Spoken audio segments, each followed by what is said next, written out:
और हमको दिखाइएगा सीधा।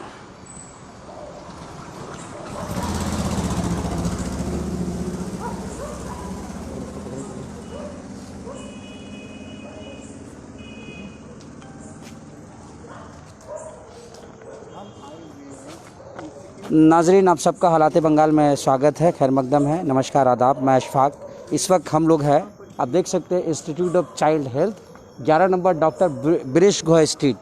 ये वो हॉस्पिटल है जिसे कलकत्ता में आमतौर पर बच्चा हॉस्पिटल के नाम से जाना जाता है, बच्चा अस्पताल। जिस तरह से पूरे देश में, पूरे विश्व में कोविड-19 की महामारी चल रही है, यहाँ पर खबर आई थी कल, जिसे हम लोगों ने भी अपने ऑनलाइन अखबार में दिया था कि यहाँ पर 12 नर्सेस कोविड-19 की पॉजिटिव पाई गई है। उसके बाद से यहाँ एक अफरा तफरी है, क्योंकि ये कलकत्ता में बच्चों का इलाज का बहुत ही मुस्तनद हॉस्पिटल पाया जाता है। और यहाँ पर जिस तरह से बताया गया कि 12 नर्सेस कोविड पॉजिटिव है, तो जाहिर सी बात है चिंता के विषय है। और इस सिलसिले में हम जानकारी के लिए हमारे सीनियर जो कॉरेस्पॉन्डेंट है, हम उनसे बात करेंगे, आमिर भुवन जी से। आमिर जी यहाँ हैं, और ये बताएं आपने जो आपके पास क्या क्या जानकारी है।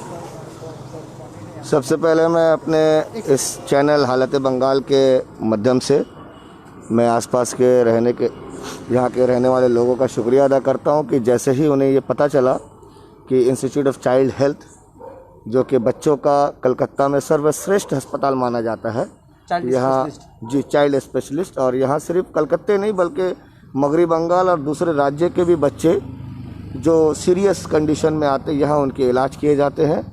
इलाज के दौरान ही कुछ वाक़ये सामने आए। वो ऐसा हुआ कि आज से एक हफ़्ता पहले एक 8 साल के बच्चे को पॉजिटिव कोविड-19 का रिपोर्ट्स आया।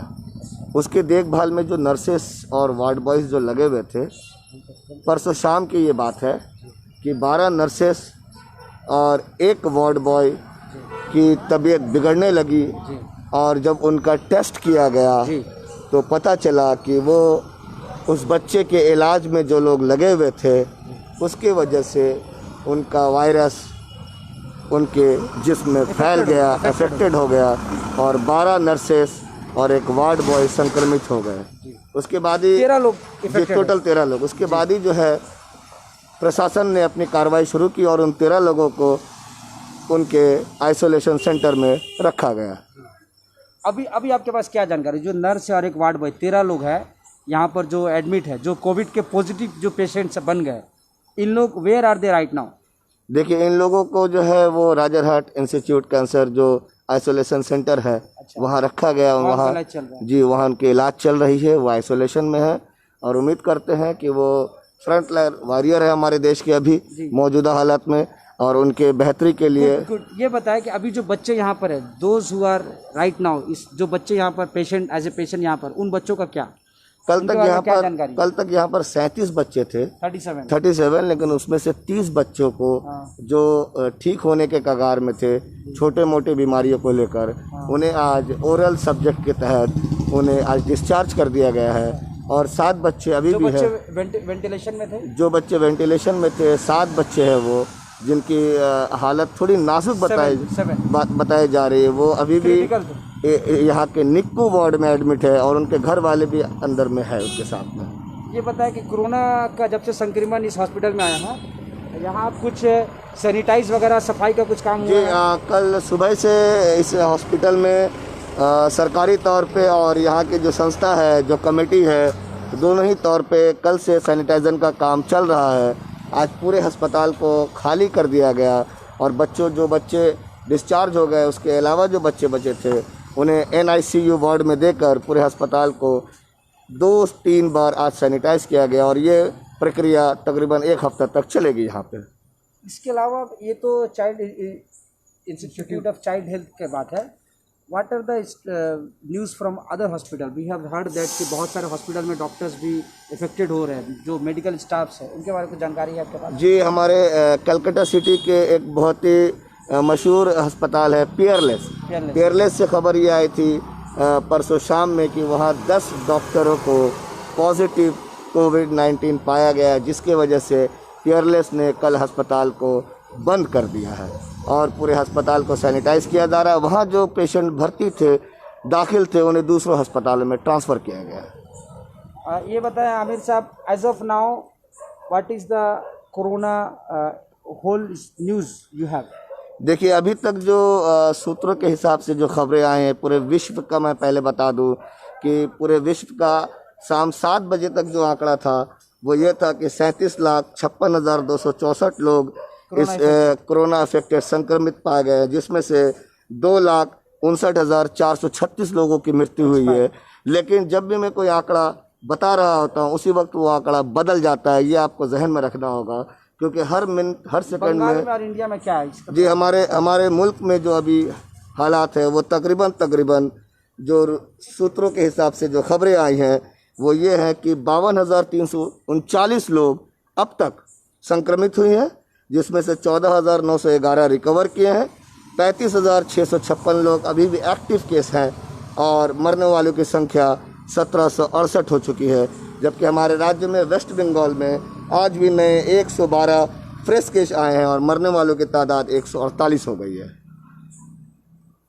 तो अभी आपके पास लेटेस्ट अपडेट्स का बहुत सारे कंटेनमेंट जोन बने हैं, तो आपके पास क्या इस पर अभी लेटेस्ट अपडेट क्या है? देखिए, कलकत्ता शहर में बहुत सारे इलाके को 238 इलाका बन गया जी, बहुत सारे इलाके को कंटेनमेंट जोन में बदल दिया गया है, जैसे कि तिलजिला पुलिस स्टेशन का इलाका है और नॉर्थ कलकत्ता का बहुत सारा इलाका है, मुक्ताराम बाबू स्ट्रीट का इलाका है, जोड़ा साकू से आगे जो बरतल्ला थाना का इलाका है और भी इलाके, इन सभी इलाकों को उल्टा डांगा लेक टाउन पीएस का इलाका, ये सब कंटेनमेंट जोन में डाल दिया गया है। साथ ही साथ अलीपुर का भी कुछ एरिया कंटेनमेंट जोन में डाला गया है। आपको मैं अपने इस चैनल से दर्शकों को बता दूं कि जो हालात अभी चल रहे हैं और जिस तरीके से सरकार ने छूट देना शुरू किया है, ऐसा लग रहा है कि जब से ये छूटें 3 तारीख के बाद बाहर आई हैं, इसकी वजह से लोग और ज़्यादा संक्रमित हो रहे हैं। जैसा कि आप जानते हैं, गवर्नमेंट ने, केंद्र सरकार ने, राज्य सरकार ने अपने स्तर से ये बयान, ये एडवाइजरी जारी की थी कि किसी भी सामाजिक धार्मिक स्थल पर किसी भी तरह का भीड़ नहीं किया जाएगा, चाहे वो किसी भी मज़हब से जुड़े हों, हिंदू हो, मुस्लिम हो, सिख हो, ईसाई हो, सबों को मास गैदरिंग करने की जो है सख्त मना किया गया था। लेकिन जैसा कि 3 तारीख के बाद केंद्र सरकार ने लीकर पे छूट दे दी और लोग रास्ते में हज़ारों के तादाद में, लाखों के तादाद में कतार में खड़े होकर बिना सोशल फिजिकल डिस्टेंसिंग का पालन ना करते हुए जिस तरीके से उन्होंने ये साबित किया है कि जीना है तो पीना है। और सरकार को मैं बता दूं कि ये खबर लोगों तक पहुंचना चाहिए। सरकार ने साफ जाहिर कर दिया कि 1.6 लाख करोड़, 1,60,000 करोड़ रुपए का जो घाटा हुआ है लीकर के वजह से, उस पे हम लोग ये शॉप्स को खोलकर अपनी घाटा का पूर्ण करेंगे। तो अभी जो हालात है, कलकत्ता की बात करेंगे तो आप इस पर आप क्या कहना चाहते? जो कोरोना को लेकर जो कलकत्ता में जो डेवलपमेंट हुआ है आज 2-3 दिन में, इसमें आप क्या कहेंगे? बहुत, क्योंकि एज ऑफ ना हमारे पास जो इन्फॉर्मेशन है 238 कंटेनमेंट जोन है, इस पर आप क्या कहेंगे? जी, मैं केंद्र सरकार से और ख़ास करके राज्य सरकार से ये अपील करना चाहूँगा कि जिस तरीके से लॉकडाउन चल रहा था, लॉकडाउन 1, लॉकडाउन 2.0 और अब 3.3 वर्जन में हम लोग आ चुके हैं। लॉकडाउन में जो रियायतें दी जा रही हैं वो रियायत कहीं ना कहीं गलत दिशा की तरफ जा रही है। आप बराए मेहरबानी जो बिज़नेस और जो आर्थिक हम लोग का स्टेटस है, जो मुकाम पे आ चुका है, उसको रोकने के लिए। आमिर साहब, do you think that we have to live with this कोविड-19? देखिए, बहुत सारे यूनिवर्सिटी और रिसर्च की जो रिपोर्ट्स आ रही है वो ये है कि अब ये कोरोना जिस तरीके से स्वेइंग फ्लू, सार्स हमेशा कुछ वक्त के बाद वापस आ जाती है, अब ये भी जो महामारी है ये आती रहेगी और इससे लड़ने का अभी तक कोई साधन सिर्फ सोशल डिस्टेंसिंग के अलावा अभी तक नहीं पाया गया है। तो बहुत बहुत शुक्रिया। ये थे हमारे कॉरेस्पॉन्डेंट आमिर भुवन। आप देख रहे थे, ये बता रहे थे कि किस तरह से यहाँ पर जो 13 नर्सेस और 12 नर्स और 1 वार्ड बॉय इस हॉस्पिटल के, तो इन्होंने ये हमें बताया कि they are kept at Rajarhat isolation ward and they all are been treated. तो हम यही कहेंगे, इस अब तक के लिए यही है, लेकिन हम यही कहेंगे आप सब उस हमारे जो नाज़रीन, जो दर्शक है, अपने घर पे रहे और घर पे रहकर सोशल डिस्टेंस का पालन करें और अननेसेसरीली बाहर ना निकले। और आइंदा भी हम इसी तरह आपको तमाम खबरें देश और दुनिया की दिखाते रहेंगे। अब तक हालात Bengal. Thank you for watching हालात बंगाल।